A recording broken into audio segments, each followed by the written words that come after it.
In summer 2001, an international team assembles in Russia's Barents Sea to attempt the most difficult operation in the history of ocean salvage.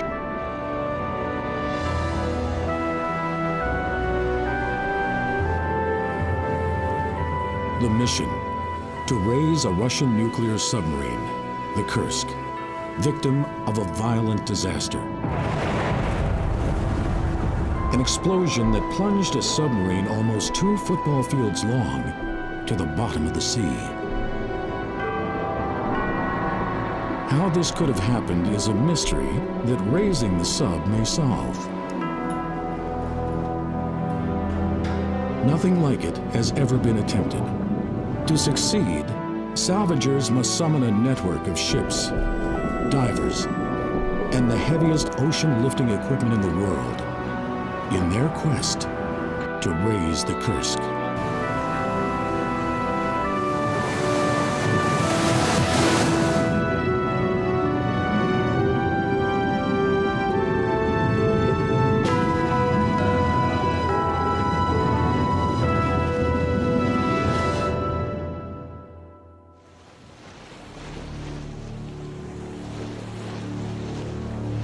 The Barents Sea, far in the Russian north, is one of the harshest oceans on the planet.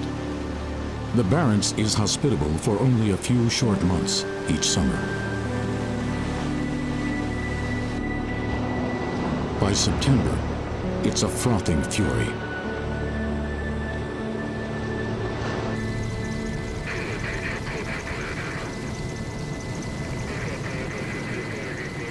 On September 26th, when ocean salvagers aboard a massive barge arrive to lift the sunken submarine Kursk, they fear that they are too late. A twisting road has led to this dramatic day. For those who will attempt to raise the Kursk, it is now a battle against nature and time. The Kursk's story begins a year earlier.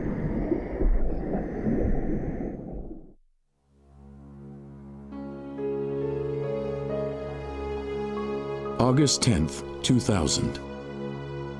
Dawn. The Barents Sea, above the Arctic Circle.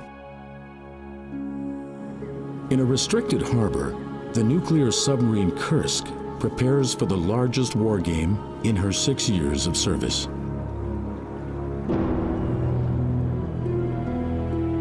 This place once symbolized terror to Western navies. It was home to the Soviet Union's fleet of 120 nuclear submarines. Now only 40 remain. The Kursk is among the newest and fastest. 2 nuclear reactors give her a submerged speed of 28 knots. The Kursk carries a crew of 118 men. They are young and sharp, the finest crew in the fleet. In an era of decline in the Russian military, these men are proud. The Kursk symbolizes the future.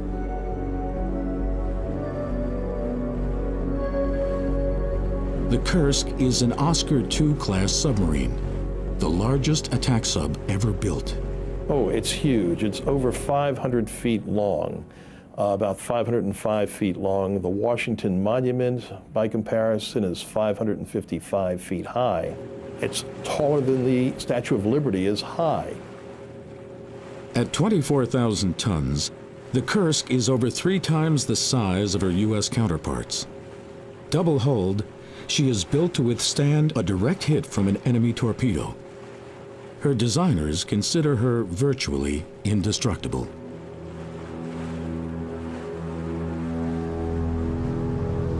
On August 10th, 2000, the Kursk takes part in the largest Russian naval exercise in a decade.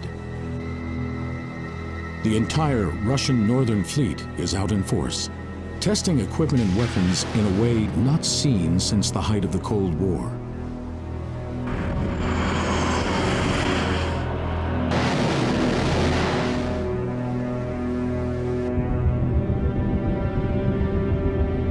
American and British spy subs are in the area, with orders to learn about this unusual show of force.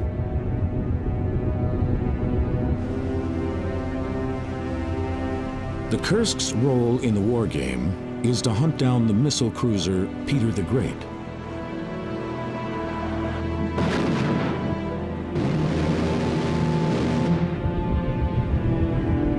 She fires an unarmed missile, a supersonic weapon codenamed Shipwreck.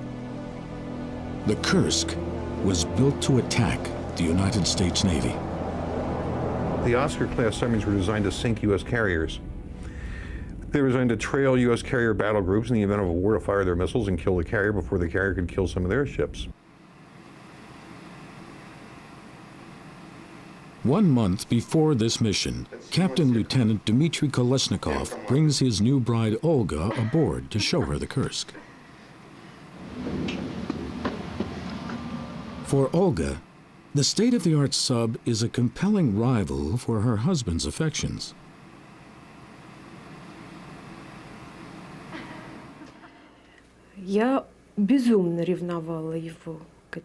I was insanely jealous of that lady because I knew he loved her. At times, I couldn't even tell which of us he loved more, me or her. Dima told me many times that he would come to no harm for as long as he served on the Kursk. That's why, when he left port, I wasn't worried. I knew that woman would protect him and take good care of him. She wouldn't let anything happen to him.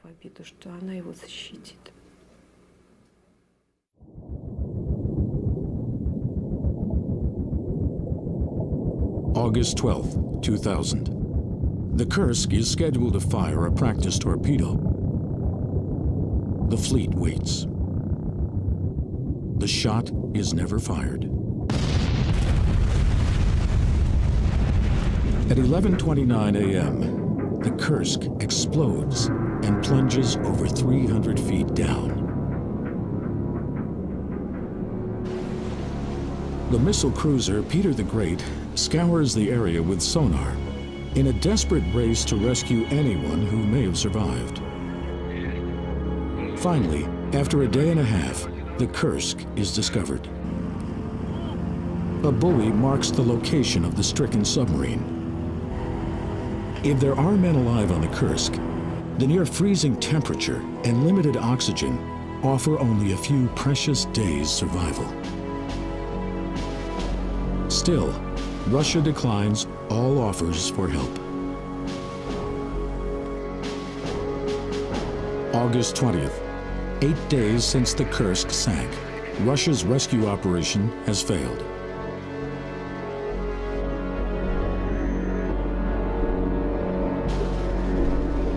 Divers from Norway are finally permitted to the disaster site.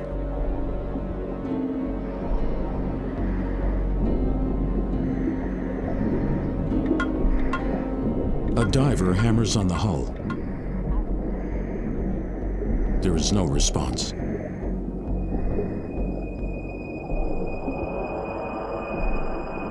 A robotic vehicle opens the rear escape hatch. Only a final burst of air.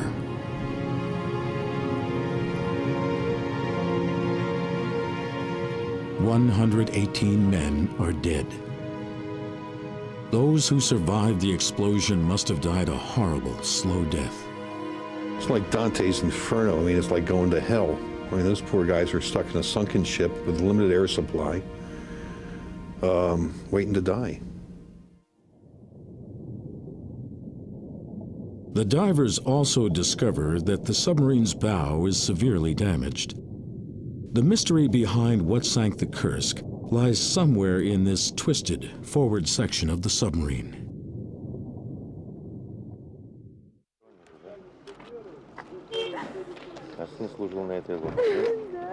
Families of those lost on the Kursk seek answers. None more so than one mother, Nadezhda Tilik.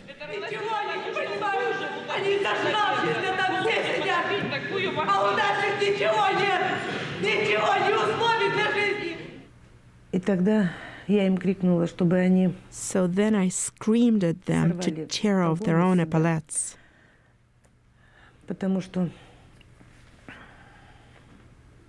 because I think such people don't deserve to be in the military.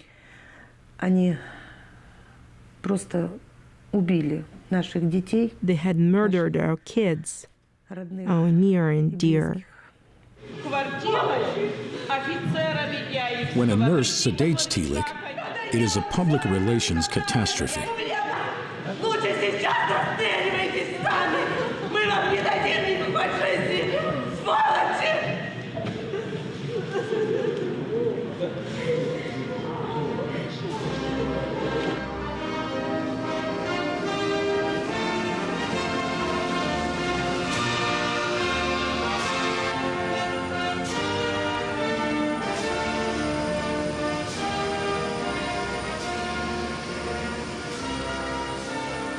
Russian President Vladimir Putin steps in.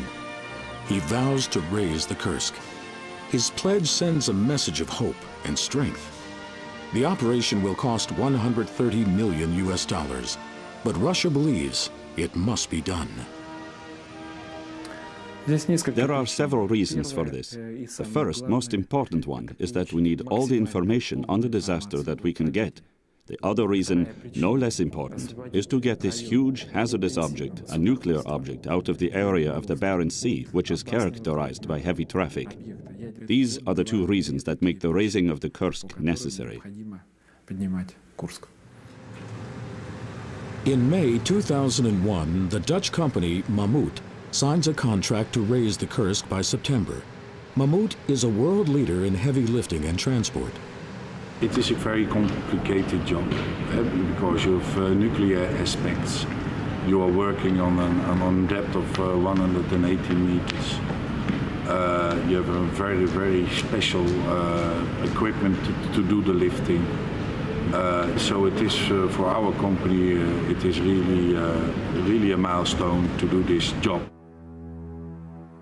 Mammoet brings in the Rotterdam company Smit International as a partner.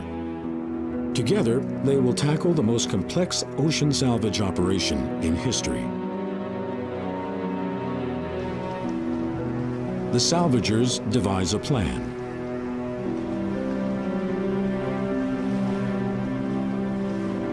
An enormous barge, called the Giant 4, will be anchored over the Kursk. 26 cables will be lowered from the Giant and attached to the submarine. Each one will be fitted into a hole cut by divers into the sub's hull. The sub will be lifted from the bottom and secured under the barge. The Kursk will then be towed to a dry dock 110 miles away, near the Russian city of Murmansk.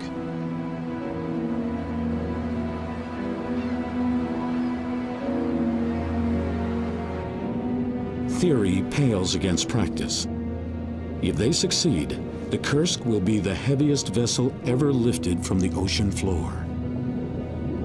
No ship, to my knowledge, this large has ever been salvaged from about 300 feet.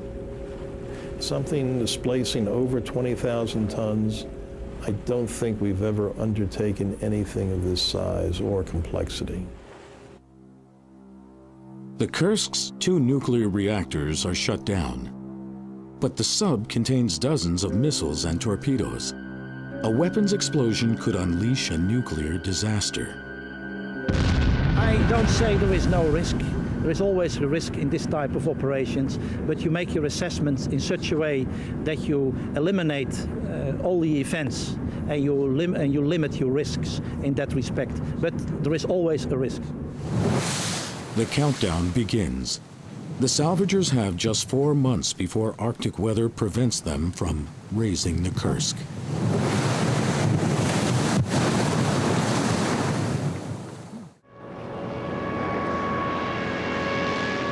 July 2001. In Amsterdam, the Netherlands, an enormous barge undergoes its most unusual refit in over 20 years of service. She is the Giant 4. At 24,000 tons and 450 feet long, the Giant's purpose is to transport heavy objects for the oil industry, even entire rigs. Certainly, she has never lifted a nuclear submarine from the ocean floor. The barge is custom fitted for each job. For the Kursk, the Giant is outfitted with 26 lifting jacks. Each jack has been tested to 900 tons. A bundle of 54 cables extends from each jack, which will be lowered to the Kursk.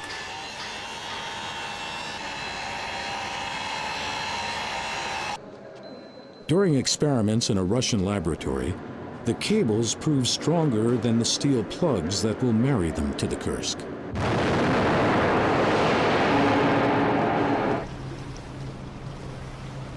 To keep the barge stable over the sub, the lifting jacks have a hydraulic system much like a car's suspension to counteract wave action of up to 8 feet.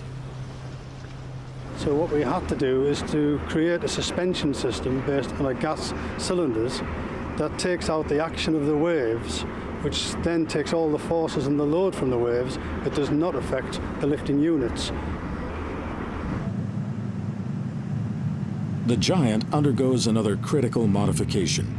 A massive hole is cut into her hull in order to accommodate the Kursk's conning tower once the sub and the barge are married. The bottom of the barge is partly opened up. One part to have the plane, say the command tower of the submarine, will go into the structure of the barge. And underneath the barge we have make kind of saddles, which are covered with wood. And those saddles, they have the same curve as the outer hull of the submarine. Modifications on the Giant continue 24 hours a day to meet the September deadline. On July 16th, in the Barents Sea, another ship begins the first phase of the operation over the wreck of the Kursk. She is the Mayo, 270 feet long. The Mayo is the dive support vessel for the men with the most perilous job in the entire Kursk operation. A rotating crew of 12 divers and 70 support staff are aboard.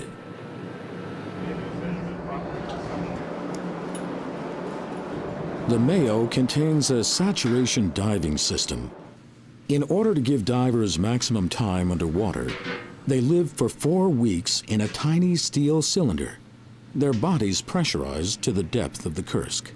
They are unable to leave the chamber during their month-long job. It could kill them if they did. The living chamber connects with a diving bell, so that the divers can transfer from one to another without depressurizing.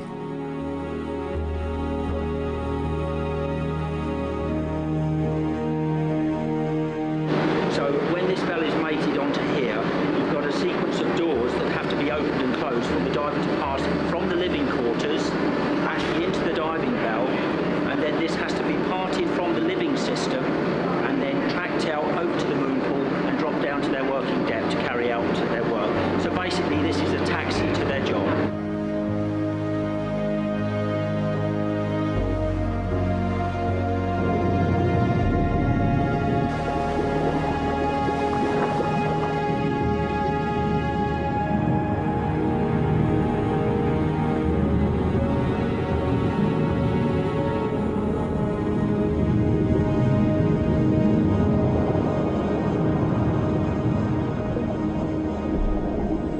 A tether connects the divers to the bell, delivering them air, light, and hot water to heat their suits, as the sea temperature is barely above freezing. 2 divers work at all times, while another monitors them from the bell. 300 feet down, their first task is to clear the hull of debris and silt. It's dangerous and gruesome work. The Kursk is a tomb for the remains of over 100 men. She also contains unexploded weapons and 2 nuclear reactors. The divers are on constant alert for radiation leaks.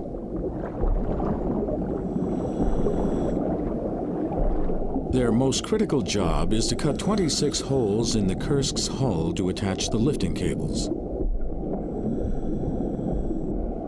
To do this, the divers use an abrasive water jet system. Shooting from a nozzle at up to 22,000 pounds per square inch, the water and grit combination can cut through the Kursk's steel hull like a laser.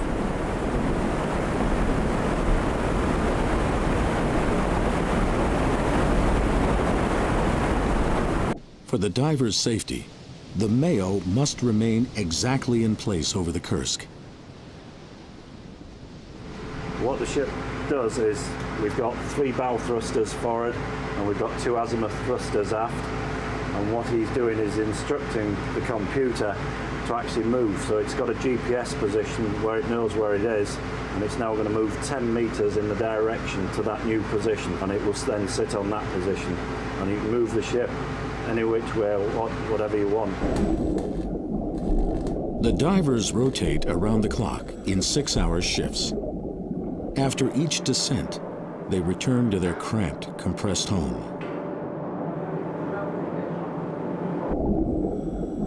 Cutting the hull turns out to be a much more difficult operation than expected. The Kursk is covered by 6 inches of rubber, a noise reducer.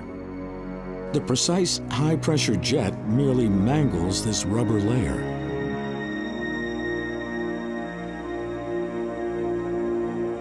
After 2 weeks' work, just 2 of 26 holes are cut. There is no time for this setback.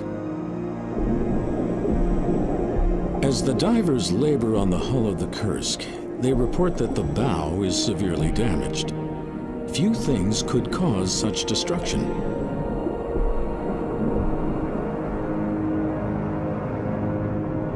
Many in the Russian Navy believe that an American spy submarine collided with the Kursk.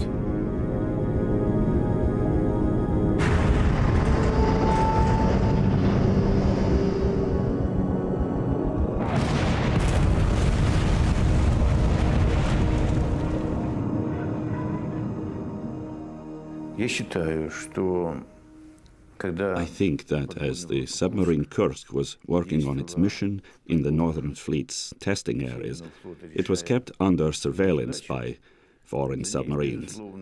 I am not pointing any fingers here. It isn't relevant whether these were US or British or some other submarines.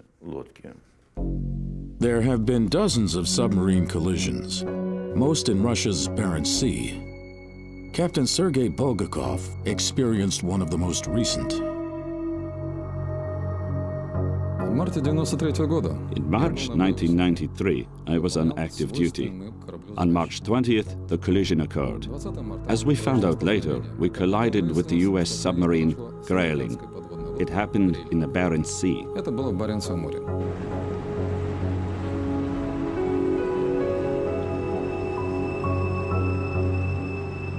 The U.S. Navy has been operating up there for quite a while, keeping an eye on the Soviet Navy, really to see how they operate and what their capabilities were, so in the event of a war, we'd be able to handle them a lot more easily. 3 NATO submarines were in the area spying on the Russian naval operation when the Kursk sank. But the United States denies that one of its submarines collided with the Kursk. I don't think the American submarine would have, 1, made it back, 2, if it made it back, would have probably done so on the surface, and 3, with 130 people on the American attack submarine, we'd know by now. The Russian Navy continues to search for clues. A telltale scrape, maybe some parts from a NATO sub. So far, they find no evidence. The Navy now guards the Kursk site from any other unwelcome intruders. The missile cruiser Peter the Great keeps constant vigil, warding off NATO ships and submarines. Spy ships circle the area. This one, Norwegian, inquisitive about the unique salvage operation. Out of sight below the sea, divers continue their morbid work on a steel tomb. resting place for the remains of more than 100 men.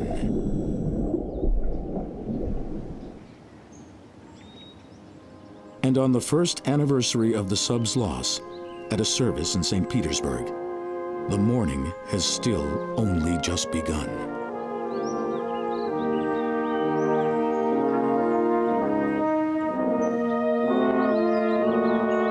Twelve corpses were removed by divers from the submarine in October 2000. One of them was Dmitry Kolesnikov. On his body, a note wrapped in plastic. Final words to his wife of 4 months, Olga. Олечка, я тебя люблю. I love you. Don't be too upset. I can't see my own writing in the dark, but I'll try writing nevertheless. It looks like we don't have much chance, 10 or 20% at best. Let's hope someone will read this. Here is the list of names of all compartment personnel who are at present in compartment 9 and are going to try to break out. Love to everyone. Do not despair. Kolesnikov. Kolesnikov's note says he was trapped in the very rear of the submarine with 22 other men. He writes 2 hours after the explosion, at 1:15 p.m. and again at 3:45. Proof that he and several others spent their final hours in icy darkness, waiting for a rescue that would never come. I don't know where Dima found the strength to write those amazing words.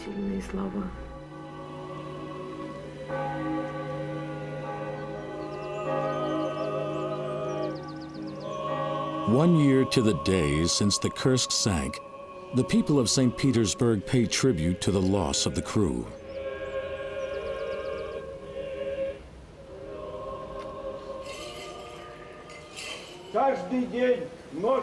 Many must have died instantly, but others, like Dmitry Kolesnikov, lived a few harrowing hours longer, ultimately running out of oxygen and time. For the families, raising the Kursk has a personal meaning. It will bring their dead home.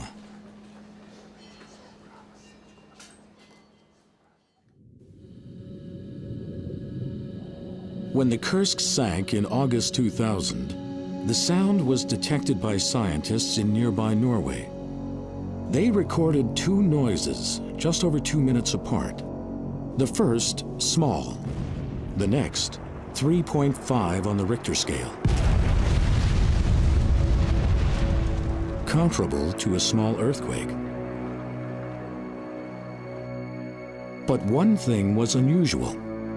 The explosions were eerily similar. We compared them and they were very, very close in terms of the seismic signal. Talking about the character of the event now, of course the size was vastly different. The first one was very small and was barely detected even at the closest station. The acoustic evidence provides clues to what happened when the Kursk sank. August 12, 2000. As part of a war game, Kursk is ordered to fire a practice torpedo.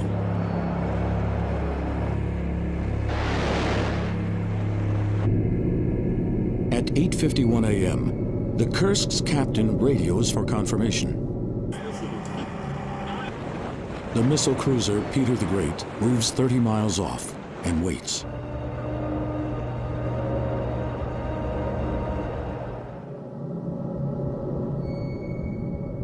Two and a half hours later, a small explosion from below. The captain does not surface the sub. The Kursk must be severely flooding. 134 seconds later, a devastating blast.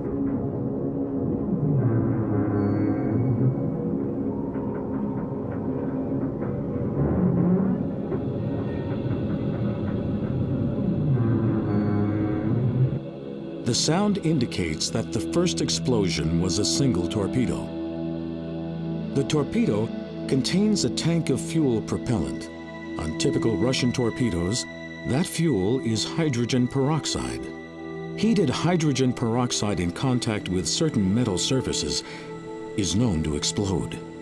If a fire had started, the hydrogen peroxide heated, and if the crew failed to eject it overboard, an explosion was inevitable. That fire then, a couple of minutes later, spread to one or two other torpedoes lying alongside this one, and that then detonated the warheads, which just tore open the bow of the submarine. The second explosion would have killed everyone in the forward half of the submarine in less than a minute.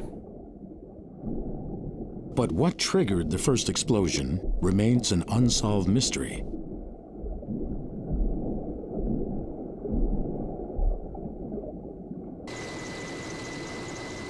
August 14th, 2001. 300 feet below the vessel Mayo, divers labor against the Kursk's tough outer hull. After 4 weeks, only 11 of 26 holes have been cut in the submarine. They had expected to be finished this first phase by now, and winter weather is just 1 month away.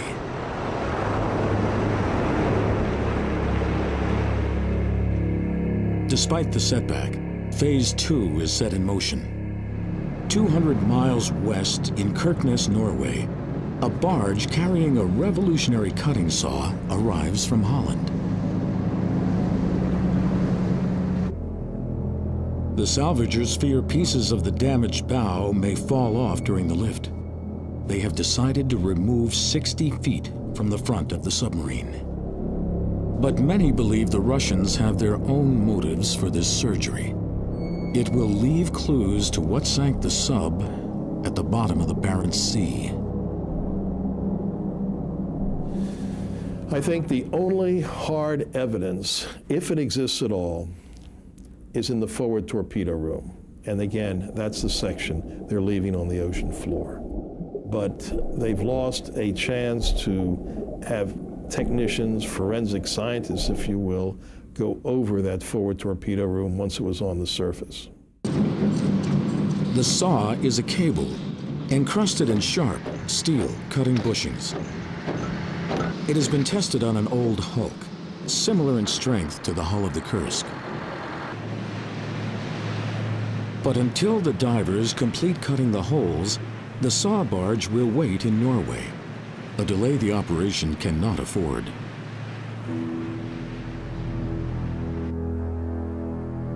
A 110 miles south of the site, the largest dry dock in Russia awaits the Kursk.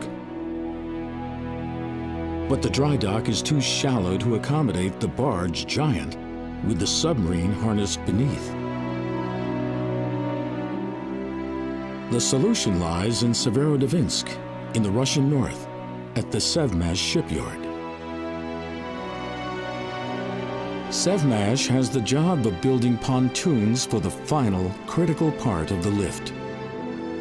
Ironically, this shipyard also built the Kursk 10 years earlier. The huge submersible pontoons will lift the giant fully out of the water and escort the barge sub-combination into the dry dock.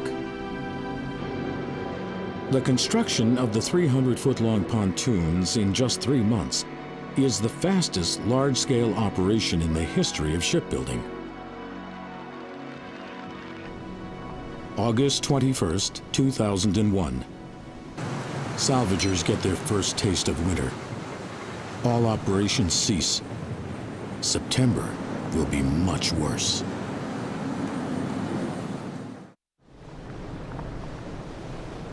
After 3 days of ferocious seas, work resumes on the wreck of the Kursk. But the salvagers now officially admit that technical problems have delayed the lift by a week. Now the divers proceed at a furious pace. Over the next 2 days, 10 holes are cut. Finally, on August 28th, the last of 26 holes is finished. The first phase is complete. Now the salvage ships mobilize in a synchronized plan. The saw barge leaves Norway.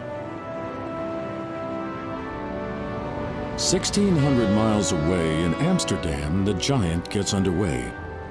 Towed at just 5 miles an hour, the Giant will reach the Kursk in 2 weeks. After 2 months of successes and delays, the greatest challenges are still ahead. August 30th, 2001. The cutting saw designed to sever 60 feet off the mangled bow of the Kursk arrives at the site. The humble, rusting barge is flagship of this dangerous phase of the operation. The saw must be placed exactly to avoid explosive impact with the sub's forward missiles or with torpedoes in the devastated bow. 2 40-foot-high anchors designed to burrow their way into the seabed will keep tension on the saw. They are lowered and then positioned on either side of the Kursk's bow, an operation that takes 4 precious days.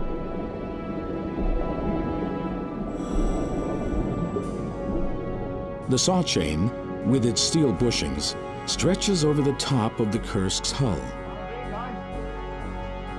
On September 4th, the cutting begins. Diving operations halt, fearing lethal contact with the saw. The chain slices through the Kursk at an amazing speed. The operation was expected to take days. 25% of the cutting is complete after just 2 hours. Then a setback. The saw breaks loose from the anchors.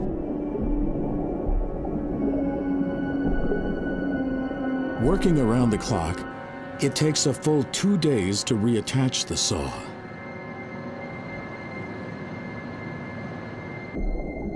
After another day's work, good progress. Only 20% of the Kursk's hull remains to be cut.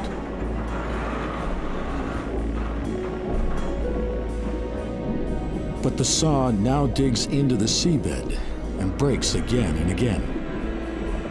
The delay costs another 3 days. Now the Giant completes her 1,600-mile voyage. She arrives in nearby Kirkenes, Norway, and is instructed to wait there.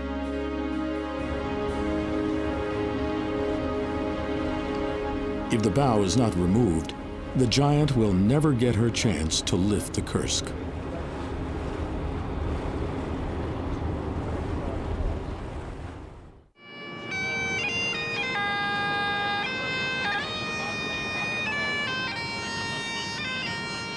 On September 11th, the terrorist event that shakes the United States reaches the distant Barents Sea.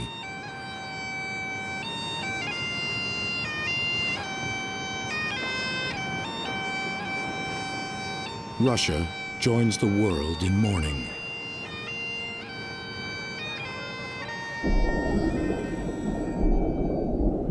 But the operation does not pause.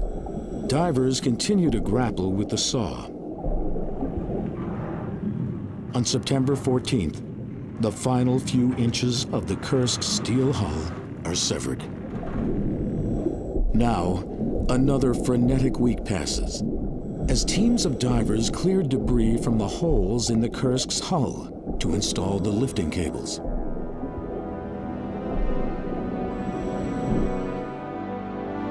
On September 26th, the Giant arrives from Norway and anchors in position over the Kursk.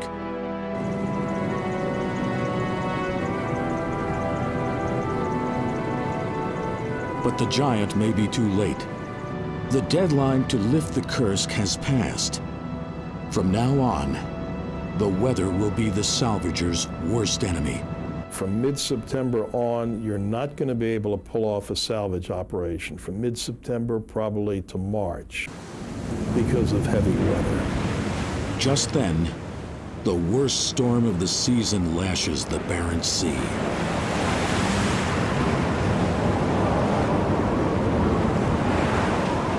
The Giant's captain, Pete Sink, calls his shore team to consider the options. Anchored, he runs the risk of facing the storm broadside, putting the barge in jeopardy. But to leave for shelter would delay the lift even further. Okay, Leo, alles is gecanceld. We blijven liggen. We blijven liggen, over. Sink and his team decide to ride it out.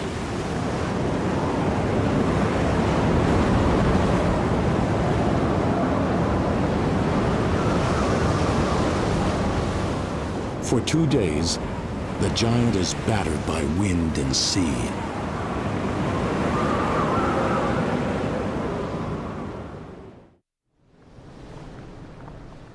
The weather breaks at last, but the lift operation needs at least 4 days of calm seas to succeed. In nearby Murmansk, Project Chief Frans van Sumeren makes a grim statement. Of course, it is so that the forecast for tomorrow is not good because there's a lot of swell with a northeast wind, and probably we cannot do a lot tomorrow. Thursday, Friday is by the weather not possible anymore. But they have come too far to give up now. The next stage of the operation proceeds. 4 cables from each lifting jack guide heavy steel plugs called grippers down to the submarine. The grippers secure each of the 26 lifting bundles to the holes in the submarine. They expand and lock in position.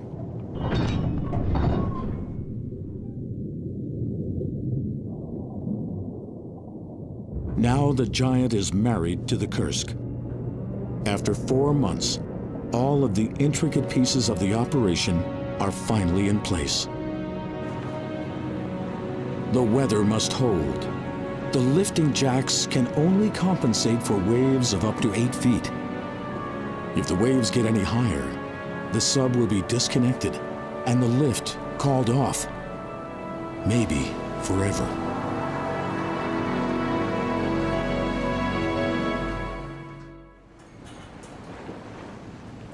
3:30 a.m., October 8th, 2001.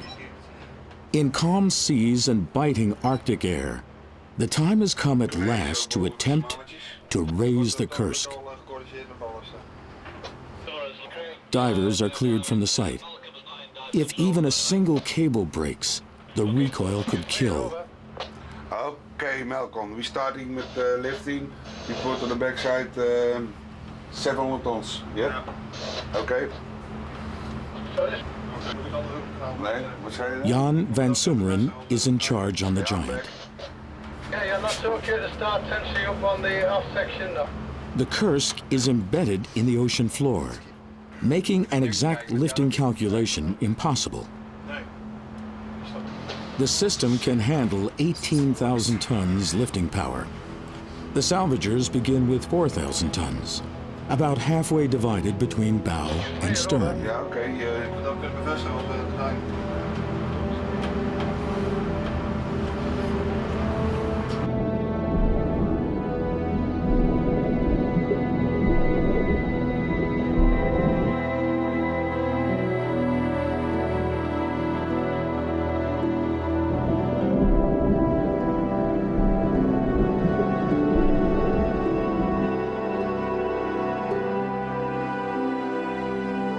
Computers show the weights supported by each jack and indicate how each hydraulic compensator counteracts the motion of the sea.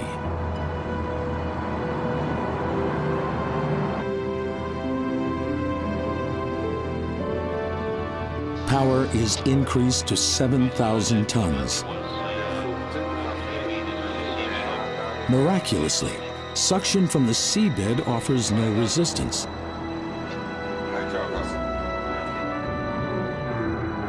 At 9,600 tons, the Kursk rises off the ocean floor.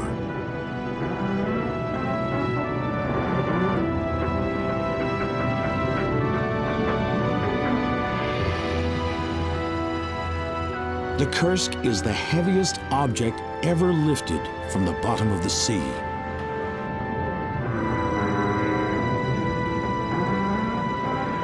At 5:30 p.m., she fits snugly under the giant. It is a technological victory that has never been equaled in the history of ocean salvage.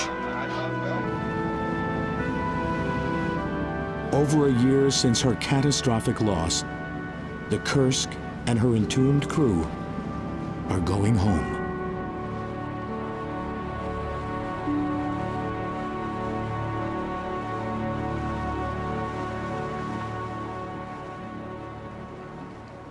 It takes 2 days for the giant and her tragic cargo to reach the dry dock, 110 miles south near Murmansk. Another technical challenge awaits. The Navy dry dock is too shallow, so pontoons must lift the giant and the Kursk. The Russian-built pontoons are designed to lock onto the giant's hull, but problems plague this seemingly simple plan. The operation takes 12 days, but in the sheltered bay, Arctic storms no longer pose any threat. It is mid-October, a full month later than scheduled. Finally, the pontoons lock onto the giant. Water is pumped from the pontoons, lifting the barge fully out of the water. The Kursk emerges beneath the giant.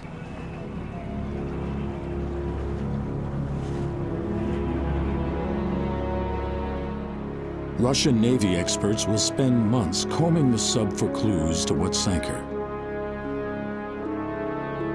They find parts of the front of the sub embedded deep in her middle, terrifying proof of a massive torpedo explosion. Experts estimate that a blast equivalent to 5 tons of TNT ripped through the sub's steel hull. But they can find no proof if the explosion was caused by a collision or by human error inside the Kursk. On October 21st, 2001, the Russian Navy eases the barge cradling their shattered submarine into the dry dock.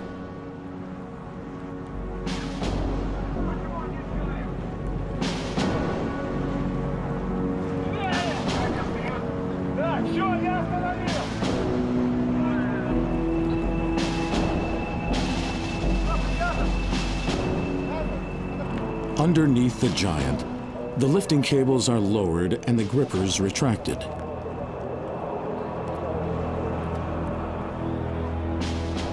Two days later, salvage ship and submarine finally part. The Kursk's conning tower appears in the Arctic air.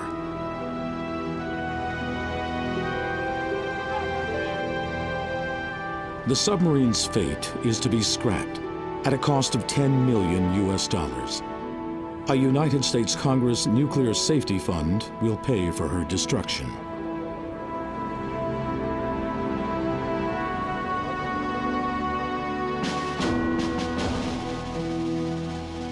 Deep inside the Kursk, there is one final gruesome task: the search for human remains.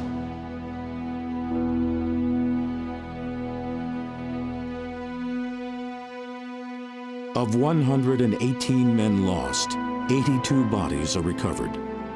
Most can be identified, evidence that they may not all have been killed in the blast. Several may have died hours later, trapped in darkness, knee-deep in icy water, when oxygen finally ran out.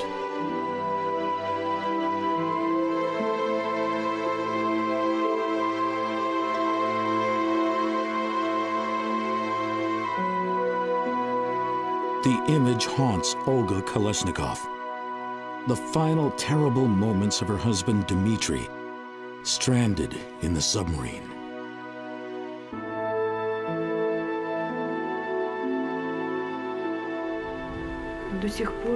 I'm still waiting for him to come back.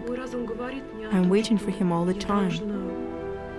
With my mind, I understand that I must accept this tragedy as an accomplished fact, but my heart refuses to believe it.